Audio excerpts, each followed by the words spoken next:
আসসালামু আলাইকুম সবাইকে লাকি ব্লগস এন্ড কুকিং চ্যানেলে স্বাগতম। আশা করি সবাই ভালো আছেন। আলহামদুলিল্লাহ আমিও ভালো আছি। আরেকটি নতুন দিনে নতুন আরেকটি ভিডিও নিয়ে চলে এসেছি। তো আজকে আমি সিম্পল ঢ্যাঁড়স বা ভেন্ডি ভাজি আপনাদের সাথে শেয়ার করব। তো এখানে আমি আধা কেজি পরিমাণ ঢ্যাঁড়স নিয়েছি আর ঢ্যাঁড়সগুলো ভালো করে পানি দিয়ে ধুয়ে নিয়েছি। এখন কেটে নিব।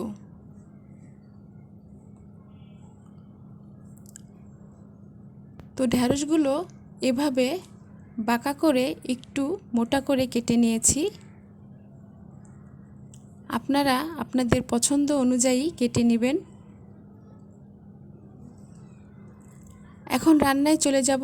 আর এই জন্য আমি চুলায় কড়াই বসিয়ে দিয়েছি। এখন পরিমাণ মতো সরিষার তেল দিয়ে দিব। আমার ভিডিওটা যদি আপনাদের ভালো লেগে থাকে তাহলে লাইক কমেন্ট শেয়ার করে দিবেন আর অবশ্যই সাবস্ক্রাইব করবেন। এখন একটি শুকনা মরিচ 2 টুকরা করে তেলের মধ্যে দিয়ে একটু ভেজে নিব। এখন কেটে রাখা ঢ্যাঁড়স দিয়ে দিব এবং স্বাদমতো লবণ দিয়ে একটু নেড়েচেড়ে দিব। ঢ্যাঁড়স ভাজিতে আমি হলুদ ব্যবহার করব না, আপনারা চাইলে ব্যবহার করতে পারেন। আর ভাজিটা আমি সম্পূর্ণ তেলে ভেজে নিব। এখন কেটে রাখা পেঁয়াজ এবং কাঁচামরিচ দিয়ে দিব।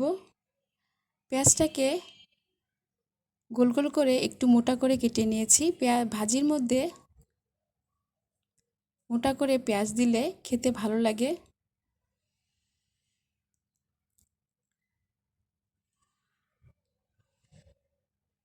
এখন আর একটু লবণ দিয়ে দিব।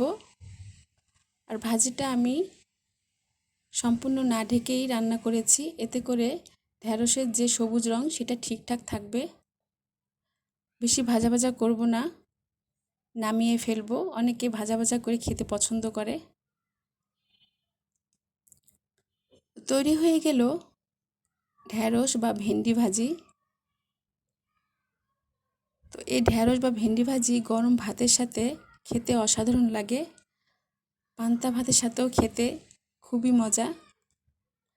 তো এভাবে আপনারা রান্না করে খেয়ে দেখতে পারেন। নতুন নতুন ভিডিও দেখতে আমার চ্যানেলের সাথে থাকবেন। ভিডিওর নিচে বেল আইকনে ক্লিক করবেন যাতে নতুন কোনো ভিডিও ছাড়লে আপনাদের মোবাইলে নোটিফিকেশন চলে যায়। সবাই ভালো থাকবেন। আল্লাহ হাফেজ।